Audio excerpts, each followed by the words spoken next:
Hey, hi, hello. Welcome to Diana Emerson today. We are listening to the new detectives, and this is for Love or Money. An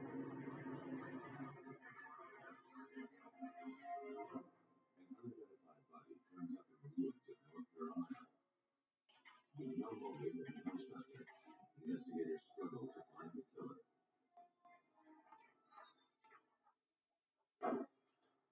In California, a housewife is given into custody.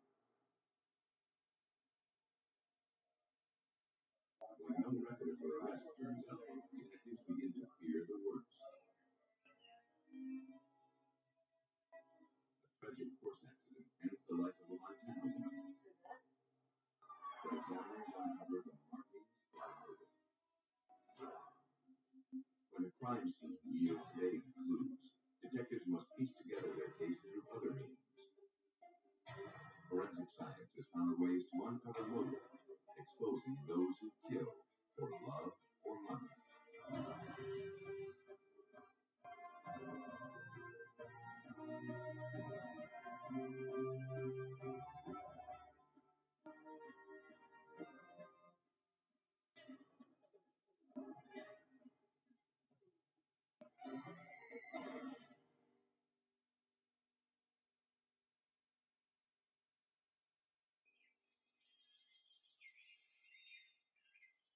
North Carolina's northwest corner is dominated by rugged terrain, its landscape untouched by the problems of city life.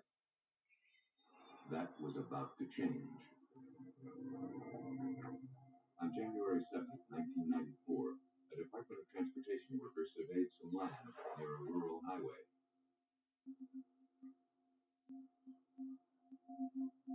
He made a horrifying discovery.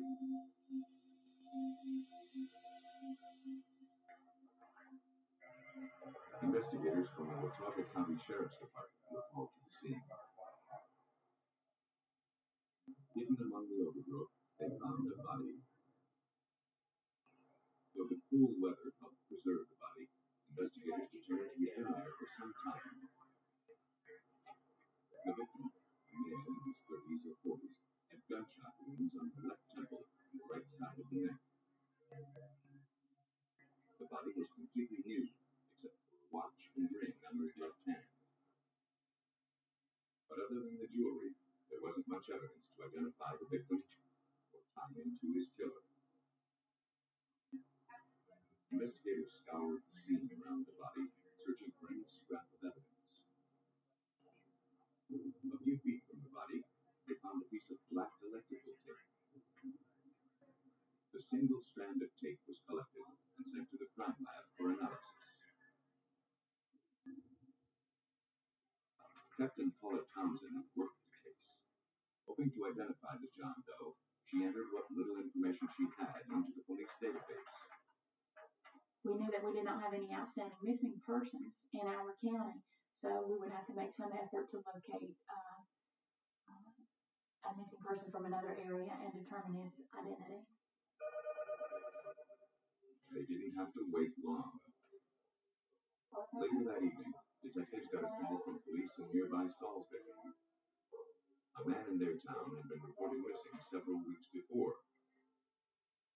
He fit the description of the dead body found along the road. His name was Victor Gunnarsson. Salisbury police agreed to forward their case file. An autopsy showed that 2 bullets to the head had ended the victim's life. Analysis of the stomach showed the presence of undigested potatoes, eaten within 5 hours of his murder.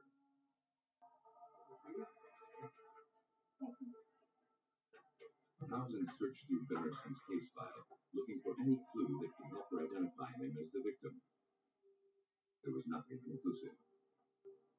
But if Gunnarsson was the victim, Townsend learned he had a sensational past. Victor Gunnarsson was actually a Swedish national. Um, he had come to the United States seeking political asylum because he had actually been criminally charged with assassinating the Prime Minister Olof Palme in Sweden a few years earlier.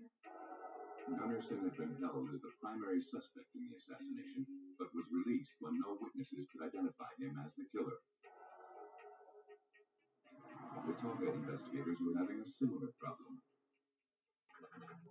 To confirm that the body was his, investigators requested his fingerprints, which were on file at Interpol. A week after the body was found, the prints arrived in North Carolina. They matched. Now, police had to determine why someone wanted Victor Gunnarsson dead. His notorious past could not be ignored. When we learned about what had happened to him in Sweden, we didn't know if it was related or not. We did have to consider that possibility that there was some political motivation in his death. The small-town murder had huge international implications. But as investigators probed Gunnarsson's final days, they learned he had other problems close to home. In January, having heard about the case on the news, a woman named Kay Wheaton came forward to make a statement. She'd met Gunnarsson on Thanksgiving and had been out with him several times that week. But after their last date on December 3rd, she hadn't heard from him again. That night, he'd taken her out to dinner. Wheaton confirmed that Gunnarsson had eaten a baked potato at that time. Based on the autopsy results, investigators knew that this was his last meal. After dinner, Wheaton invited him back to her place. But they were not alone. Wheaton's ex-boyfriend, L.C. Underwood, and a friend named Shelley Thompson cruised by the house around 11 p.m. It wasn't a friendly visit. Kay Wheaton described her stormy 2-year relationship with Underwood to police. Though they'd broken up, he refused to let her out of his life. He had stalked her for some time. He was very jealous and obsessive. There were several incidents where he had confronted her when she was with another date. And the fact that he drove by on the night of December 3rd when Victor Gunnarsson was in her house caused him to be a suspect in this case. The theory that Gunnarsson was the target of a political assassination was losing its credibility. L.C. Underwood's obsessive jealousy made him a prime suspect in the Swede's murder. But it wouldn't be an easy case to pursue. In addition to being a suspect, he was also a cop. L.C. Underwood had been in law enforcement for 19 and a half years. He began his law enforcement career in Wilkesboro, North Carolina, and he later moved through a couple of other agencies before he finally moved to Salisbury, and he had been a police officer in Salisbury for about 8 years. Pointing the finger at a police officer is tricky business. If investigators' suspicions about Underwood were wrong, they'd be destroying a colleague's professional and personal life. But if they were correct, they'd be fighting an uphill battle against someone who knew how to hide evidence. To make their case, investigators would have to stay one step ahead of Underwood. Instead of confronting him directly, detectives began by questioning the people around him. Shelley Thompson had been in the car when the suspect drove by Wheaton's house. Underwood had told her that he was doing a favor for a friend when he drove by and jotted down Gunnarsson's license plate number. Thompson said that when they returned to his house, he called the station and asked a colleague to run the plates. Investigators confirmed that Underwood was given Gunnarsson's name and address that night. The information was enough for police to obtain a warrant to search Underwood's home.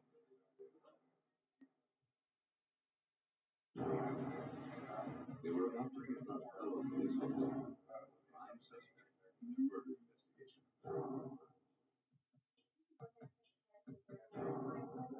As they searched his house, investigators asked Underwood what he knew about Victor Gunnarsson's murder. Not only did Underwood deny any knowledge of the crime, he claimed he'd never even heard the name before. The suspect had just been caught in a lie.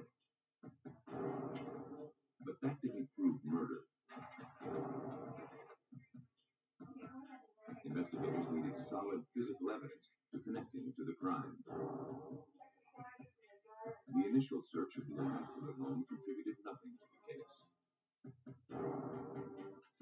If Underwood had killed the Swede, he was too smart and too organized to leave a smoking gun.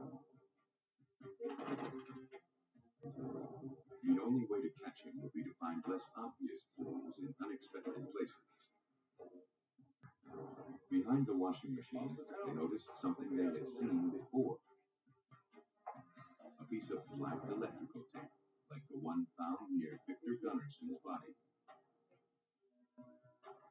It appeared the meticulous cop had underestimated his colleague's determination.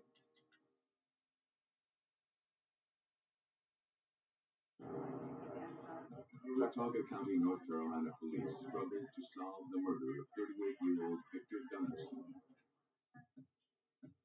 In the home of the prime suspect, police officer L.C. Underwood, investigators found a critical piece of evidence, black electrical tape. One particular piece of tape that was found on the back of Underwood's dryer in his utility room was consistent in several ways with the tape that was found at the crime scene near Victor Gunnarson's body. The unlikely clue was turned over to the Trace Evidence Department at the North Carolina State Bureau of Investigation. Technicians compared the sample with the tape found at the crime scene. Trace evidence expert Troy Hamlin studied and compared the characteristics of the two samples. The physical dimensions were compared, the width, the thickness, the composition was also compared, which were inorganic and organic characteristics. All of these were consistent with one another, and therefore those two items of evidence could have originated from the same roll of tape. It was a key finding, but the case against Underwood couldn't be made on the tape evidence alone. Detectives needed something to physically link the suspect directly to the victim. They obtained a warrant to search his car. But like his house, the vehicle was impeccably clean. Even the trunk was spotless. Still, investigators refused to simply walk away. The trunk liner was removed and sent to the lab for closer analysis.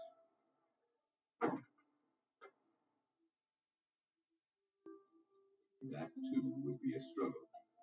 The liner had been recently washed and vacuumed, removing a great deal of trace evidence in the process. Using sticky tape, examiner Troy Hamlin went over every square inch of the liner, searching for any microscopic clue that survived the cleaning. He found nothing. The veteran police officer, it seemed, was getting away with murder. But then, Hamlin spotted a minuscule clue that could potentially have enormous value. He plucked a single hair root, barely visible to the naked eye.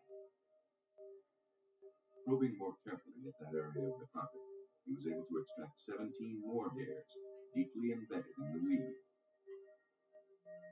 Hairs collected from the victim and those found in the carpeting were mounted on slides and analyzed under a comparison microscope. The microscopic analysis showed that the hairs were physically indistinguishable. Detectives finally had the break they needed. When I received a phone call from the lab analyst who told me that he had found the head hair in Underwood's trunk mat that was consistent with Victor Gunnarson's, I was ecstatic. But if their entire physical case was going to hang by this microscopic evidence, investigators needed irrefutable proof. Examiners determined that the hair contained enough material for a DNA analysis. The tests confirmed that the DNA sequence from the hair found in the trunk of the suspect's vehicle was the same as the DNA sequence taken from the victim's blood. With Underwood now physically linked to the murder victim, police finally had the evidence they needed. A warrant was obtained for his arrest. Underwood's game of cat and mouse had come to an end. Police theorized that on December 3rd, having seen his ex-girlfriend with another man, Underwood became enraged with jealousy. He paid a late-night visit to Gunnarson's apartment and abducted his rival.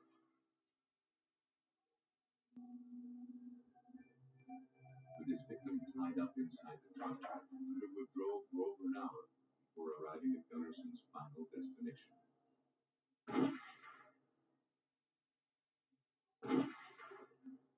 He fired 2 shots into Gunnarson's head, then began the process of covering up his crime.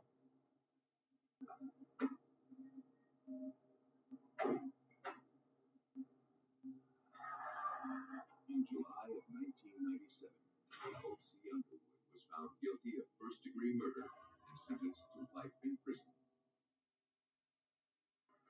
Fueled by jealous rage, L.C. Underwood would stop at nothing to keep Kay Wheaton in his life. Others would use manipulation and murder as a means to satisfy their desires. An hour north of Los Angeles, the Pacific Coast Highway winds its way through Ventura, a city of beautiful beaches, a thriving harbor, and a close-knit community. On May 6, 1996, Michael Dowdy contacted the Ventura Police Department to report his wife Sherry missing. He told police that his wife had driven their boys to school early that morning. When it came time to pick the children up 3 hours later, she didn't show. The 35-year-old woman was known as a loving and responsible mother. It wasn't like her to forget her children. He said that his wife had planned to do some shopping earlier in the day. No one had heard from her since. Detective Sean Conroy of the Ventura Police Department worked the case. He knew from experience that Sherry may have gone missing on purpose. Well, the reaction to any missing persons case is generally, if a full-grown adult is missing, it's because they want to be missing. But concerned family members didn't believe that Sherry would leave her children. They drove around town until they spotted Sherry's van in the parking lot of a discount store. They contacted police. Inside the vehicle, investigators found her keys, purse, and a Mother's Day gift she'd purchased at the store. There were no other clues, nor any indication of a struggle. The following day, detectives convened for their regular weekly meeting. One of the officers mentioned that a Ventura resident had called in about having seen a strange arrest the day before. It was in the same parking lot where Sherry Daly's van was found.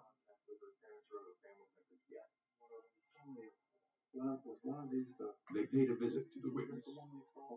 He said he saw a woman fitting Sherry's description being handcuffed by a blonde woman in a tan suit. The blonde appeared to be a law enforcement officer. He then saw the woman in handcuffs being placed into a green car and driven away. The witness tried to catch the license plate, but it appeared to have been masked over. Investigators were now hopeful that Sherry was not missing at all. At that time, we felt that another police agency had come in our jurisdiction and made an arrest without notifying us. And we felt that by making a few phone calls that we would discover that the person in the missing persons report, Sherry Daly, had been arrested, and we had solved the case with just a few hours of work. But any hope for a speedy resolution was soon crushed. No law enforcement officer from Ventura or any other jurisdiction had any record of such an incident. Police now believed they had a kidnapping on their hands. And with no communication from the kidnapper, they feared they might also be looking at a homicide. Detectives wanted to interview Michael Daly in greater detail, but when they went to talk to him, they found him with another woman. Her name was Diana Hahn. Both were brought in for questioning.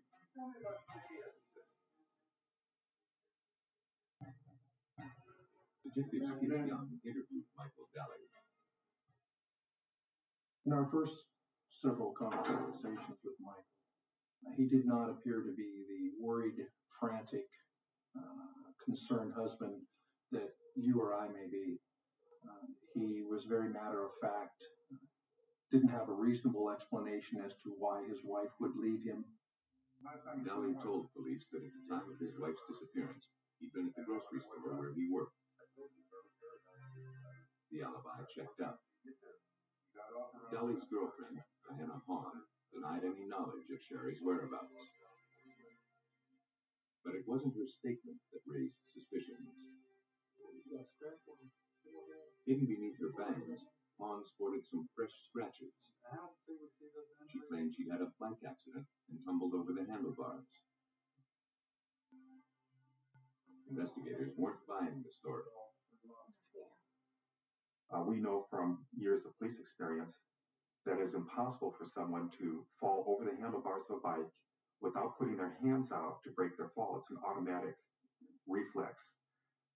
Yet she had no injuries on her hands. She had no injuries on her knees. We knew at that point that she was lying to us. Photographs of the injury were taken.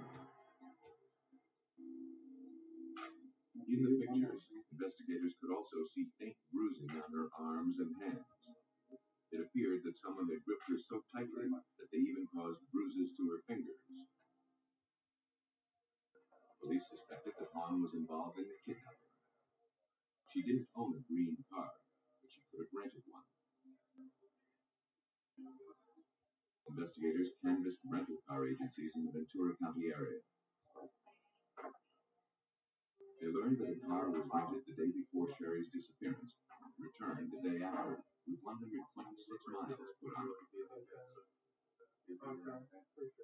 The name of the renter, records showed, was Diana Hahn. Her credit card had been used to pay for the car, and her signature was noted on the form. Detective Conroy hoped that an examination of the rented vehicle would help them find out what happened to Sherry Daly. Even though the abduction had happened, at least a week prior to this, the rental agency had not re-rented the car. We asked them why. The car had been returned with the rearview mirror knocked off of the front windshield. Investigators confirmed the car rented by Hahn was green, exactly as witnesses had described. It was towed to the Ventura Crime Lab.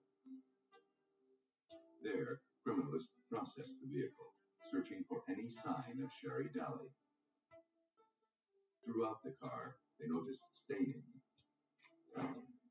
It appeared to be blood. To find out, technicians used moistened swabs to collect the samples.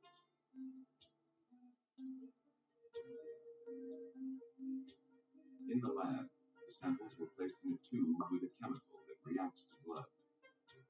If blood is present, the swab turns bluish-green. Using this method, Ventura Police Detective Harry Scott got many conclusive results. We found that there was blood on the passenger handle, the door handle on the inside. We found blood and were been washed up on the ceiling or the headliner area of the car, and also some blood in the trunk of the car. Lab work confirmed that the blood was human, but there, investigators reached a dead end. Though they suspected the blood was Sherry's, they had no record of her blood type. But science has new ways around that obstacle. Technicians took blood samples from Daly's parents. From these, they generated DNA barcodes. and compared them against the DNA rendered from the blood in the car. The results were unmistakable. The blood found in the car had come from the biological child of Sherry Daly's parents. But it was not an encouraging finding. The presence of her blood throughout the vehicle confirmed their worst fears. It was unlikely they would find Sherry alive. Diana Hahn was now the prime suspect. But since they didn't have a body, they couldn't prove that a murder had been committed. The police weren't the only ones looking for answers.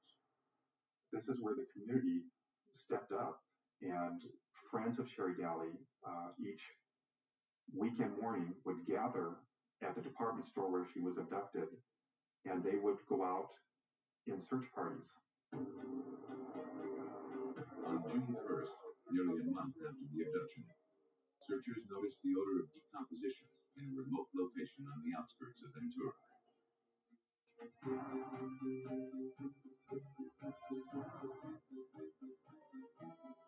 Scouring the area along the embankment, investigators found a human skull. They believed they had uncovered the final resting place of Sherry Daly. Police in Ventura, California, continued searching for Sherry Daly, a young wife and a mother of two who had unexpectedly disappeared. A month after she was reported missing by her husband, investigators believed they had finally found her. The search party combed the scene. In the area where the skull and skeletal remains were found, pieces of jewelry were also uncovered. The items were carefully collected in the hope that someone could identify them as Sherry Daly's. Investigators also found clothing identical to the outfit Sherry was wearing when she was last seen. Their condition told a lot. We were able to match the clothing to the bones, and we were actually able to determine that there were numerous stab wounds through the shirt and through the bra that showed up on the ribs of the victim. Dental records confirmed that the remains belonged to Sherry Daly. Analysis showed that whoever killed her did so with a vengeance. In addition to the multiple stab wounds, her neck had been severed with a sharp object. The medical examiner concluded that after a long, vigorous struggle, the victim had been nearly beheaded. The autopsy findings were consistent with the blood staining found in Diana Hahn's rental car. And if Hahn had endured a lengthy struggle with Daly, it would explain the scratches and bruising that covered the suspect's forehead and arms during her first interview.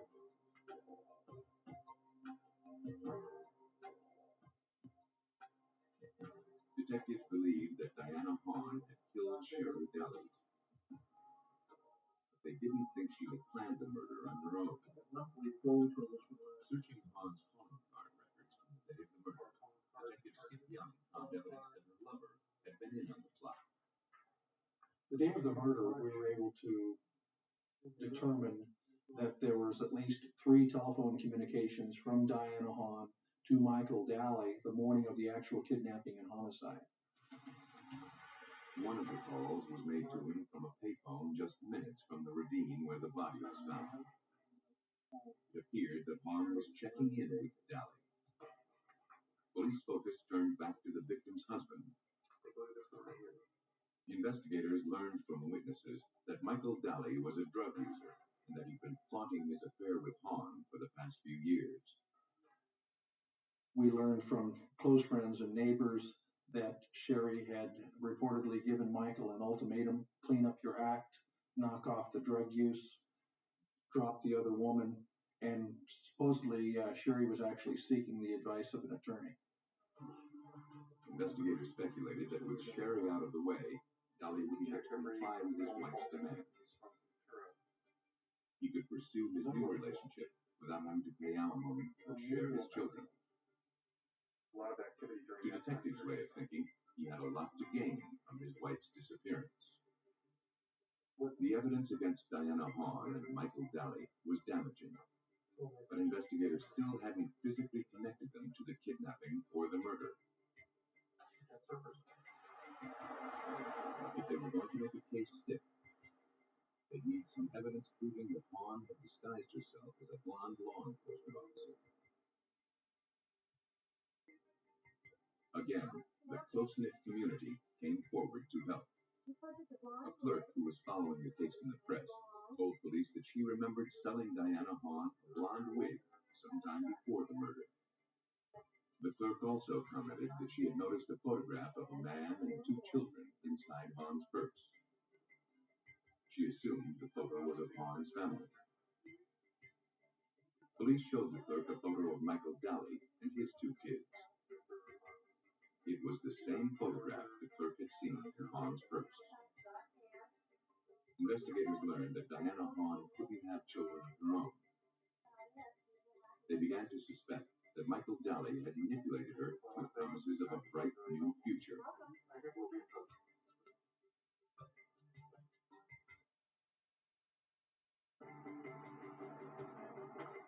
Detectives continued to build their case. They pored over Hahn's financial records, including copies of checks.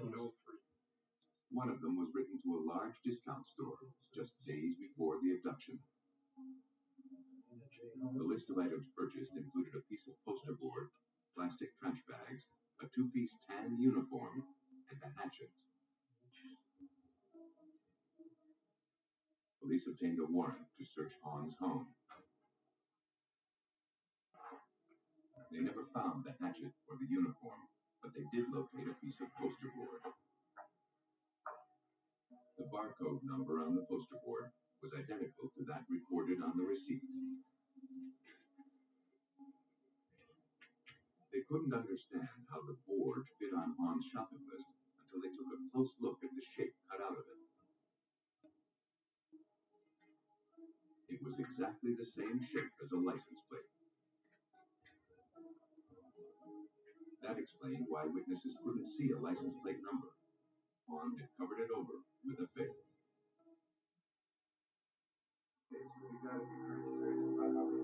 But it was unlikely that Hahn thought of that herself. Investigators believe that Daly masterminded the murder plot days in advance. Motivated by the lure of a new life with Michael, Hahn was more than willing to dispose of the one thing she believed was standing in their way. Police believe that a disguised Diana Hahn approached Sherry as she was leaving the store parking lot. Pretending to be a law enforcement officer, she lured Sherry from the car and handcuffed her. The staged arrest worked to plan, but investigators believe that Sherry Daly quickly saw through the ruse. It is our belief that within a short period of time after Sherry was abducted in the green vehicle, that she somehow recognized Diana Hahn, disguise and all. We can tell by the damage to the interior of the vehicle, mainly the rearview mirror had been knocked off, that Sherry obviously put up some type of a struggle. But Sherry couldn't fight off her attacker.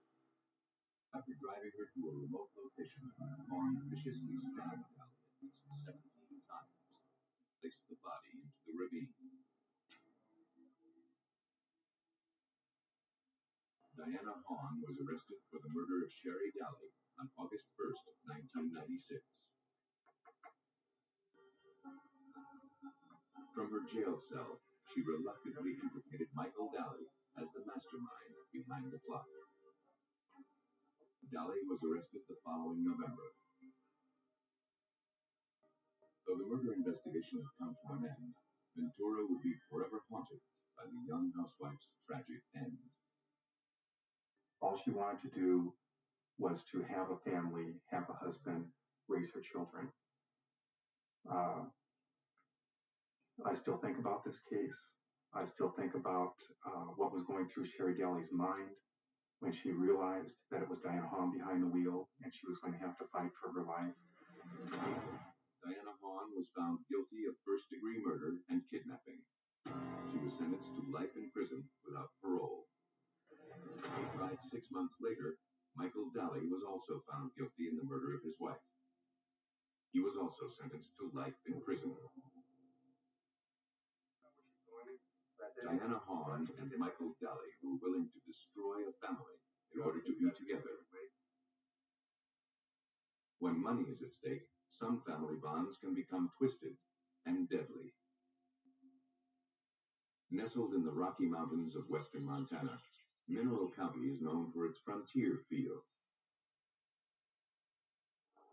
But simple lifestyles aren't immune from deadly mishaps. On November 28, 1995, Chris Hansen's wife Nanette went to the stable to feed the couple's horses. She never came back to the house. Hansen found his 34-year-old wife lying in the mud. She was cold and pale.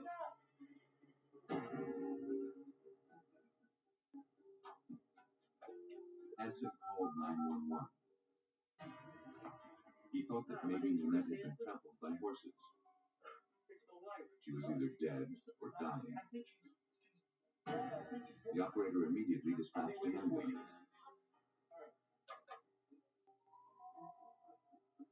When paramedics arrived, Nanette was not breathing.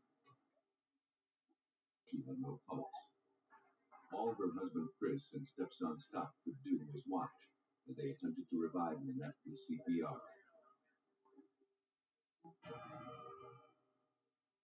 At first, paramedics' efforts seemed promising. The victim took a single gasp of air on her own. But that breath would be her last. She was declared dead. Since they performed coroner's duties in this small town, the sheriff's department was also consulted. Chris Hansen told investigators he stumbled upon Nanette's body in the muddy trail next to the horse pasture. He said that after calling 911, he phoned his son, Scott Abe, but there was nothing they could do. Because of his multiple sclerosis, he had very poor eyesight. If he had seen her sooner, he may have been able to save her life. Returning from the accident scene to the Mineral County Sheriff's Department, Under Sheriff Anita Parkin had no reason to believe that Nanette's death was anything but an unfortunate accident.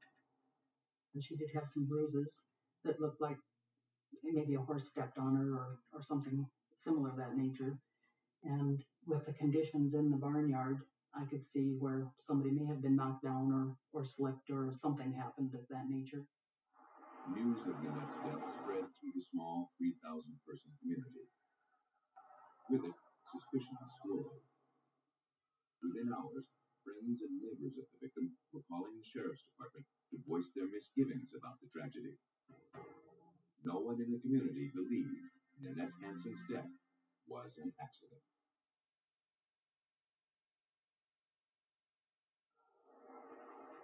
Police in Mineral County, Montana, continued their investigation into the death of 34-year-old Nanette Hansen, accidentally killed by one of her horses. But the community wasn't buying that scenario. Close friends came forward to urge further investigation into Nanette's death. To them, the accident didn't make sense. Nanette was experienced with the care and control of horses. She owned only gentle, slow-moving animals. The Mineral County Prosecutor's Office was receiving calls from the same skeptical friends. But so far, there wasn't any evidence to merit the town's suspicion. Attorney Sean Donovan consulted with the Sheriff's Department. They decided that the only way to dispel the rumors was to have the body autopsied. And we both agreed that just for the sake of putting to rest these concerns that the neighbors had, we ought to just have that done, expecting nothing to turn up. The victims' remains were transported to the state crime lab in Missoula. There, medical examiner Gary Dale was asked to determine what caused Nanette Hanson's death. So generally, in fatal horse accidents, the fatalities are due to skull fractures, cervical fractures, and unless someone's rolled over by a horse. And there was no external evidence of any readily fatal type injuries. The injuries pretty much consisted of scrapes and bruises. Nanette's skull hadn't been fractured. Her spinal cord was intact. There had been no severe bleeding. The injuries that were found were relatively minor. A network of small scratches on her head and a 2-inch bruise to the left temple. They shaved the hair overlying the bruise and noticed an unusual pattern on the scalp. They could not immediately identify the source of the injury. Nothing about these injuries fit the profile of a horse trampling. Internal examination of the body turned up a large amount of mud and barnyard debris in the victim's lungs. She hadn't died from trampling. She died of asphyxiation. And in this case, you could raise a possibility that she was rendered unconscious by a blow, somehow slammed by a horse against the stall of the barn, and went down face first into this muck in the barnyard, and then that she basically drowned or suffocated in that muck. But there was a major fault in that scenario. Nanette had suffered only superficial head injuries. There was no evidence of any brain trauma that would cause her to lose consciousness.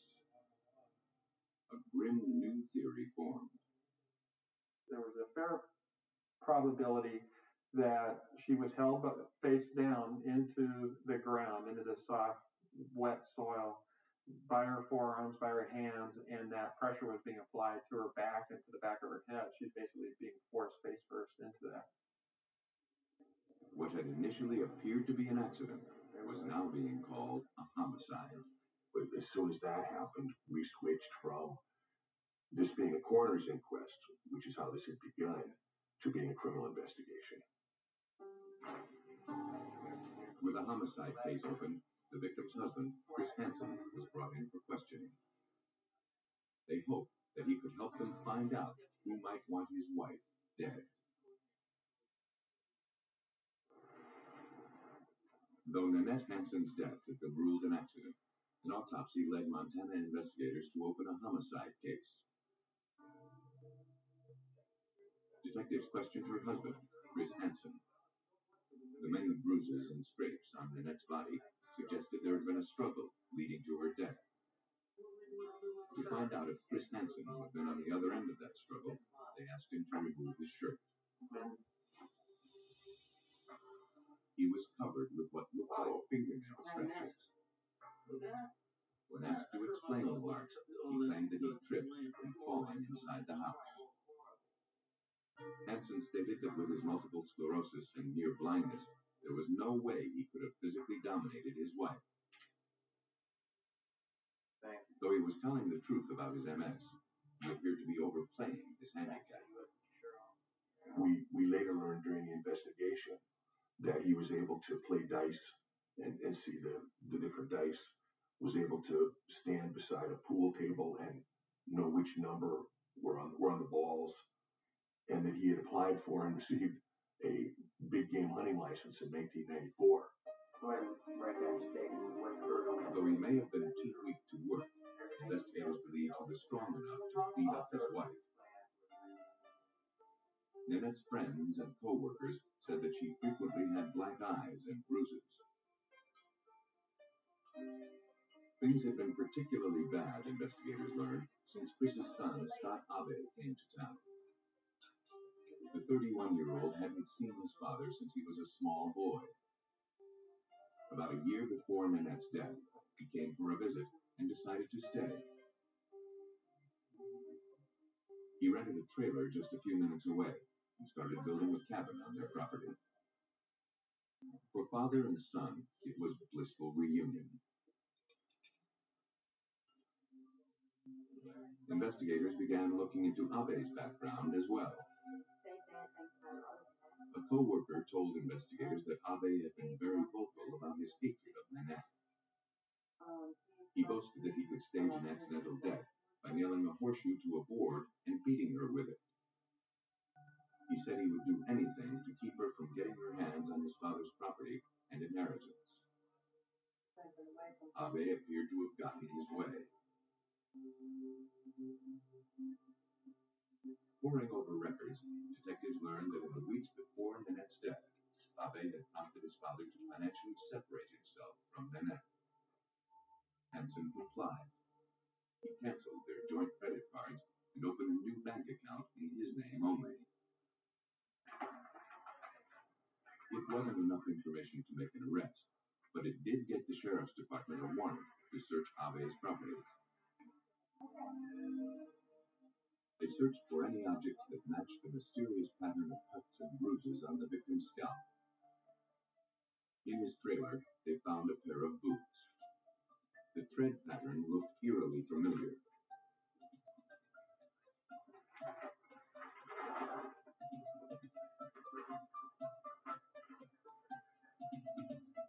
In Abe's car, detectives made another discovery. A homemade weapon called a sack. A leather pouch filled with metal objects.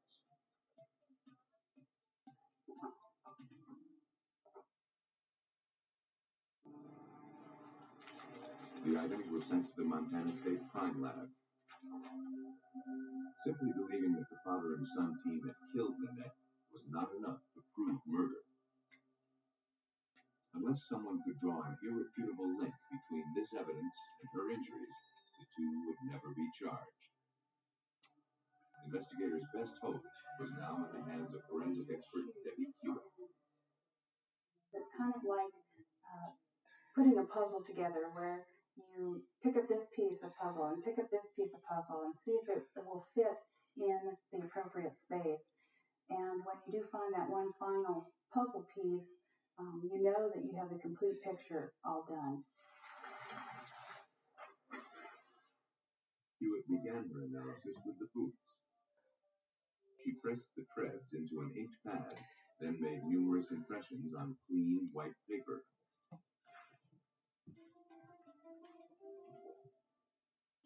These prints were then transferred to clear sheets of acetate. By placing the prints over a life-size photograph of the wound, she could determine whether the boot made the injury.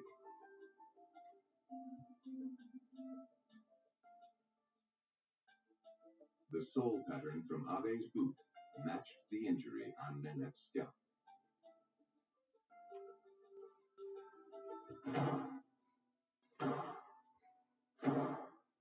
Hewitt repeated the same process with the sap, inking and printing the weapon from a variety of angles. When compared against the large bruise on the victim's temple, the last piece of the puzzle had finally fallen into place. The sap was shown to be a perfect fit for the wound on the side of Nanette's head.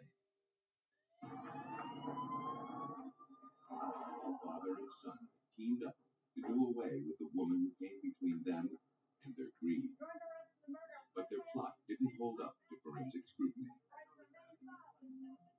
On February 2nd, 1996, Chris Hansen and Scott Abe were arrested. Prosecutors theorized that Abe first stunned Nanette with the sap, then wrestled her into the mud to make it look like an accident. While Hansen restrained her, his son placed his foot on her head, holding her down until she stopped breathing.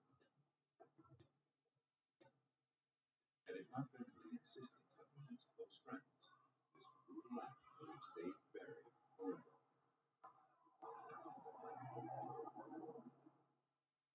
If she had not been rerouted to the pathologist for an autopsy, we never would have seen these particular types of injuries and bruises, and the case would have been written off as an accidental. Both Scott Abe and Chris Hansen were convicted of homicide and sentenced to 60 years in prison. When a murder is cleverly disguised, investigators must find new ways to see through the deception. They turn to forensic scientists to reveal the truth and to bring justice to victims who are killed for love or